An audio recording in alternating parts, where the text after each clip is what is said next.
अस्सलाम वालेकुम, welcome to my YouTube channel. आज का हमारा मज़मून है वालिदैन का एहतराम या वालिदैन की खिदमत। तो अगर आपको हमारी वीडियो अच्छी लगेगी तो हमारे चैनल को सब्सक्राइब ज़रूर कीजिएगा। तो चलें स्टार्ट करते हैं।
वालदैन की खिदमत।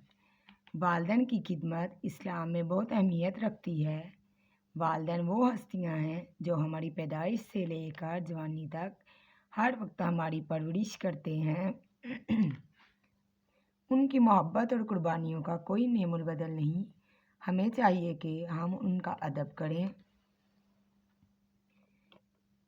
और हर हाल में उनकी फरमाबरदारी करें। वालदैन की खिदमत करना जन्नत के दरवाज़े खोल देता है। अल्लाह ताला ने कुरान मजीद में वालदैन के साथ हुस्न सलूक का हुक्म दिया है। नबी करीम सल्लल्लाहु अलैहि वसल्लम ने फरमाया कि वालदैन की खिदमत बड़ी इबादत है। हमें उनसे नरमी और मोहब्बत से बात करनी चाहिए।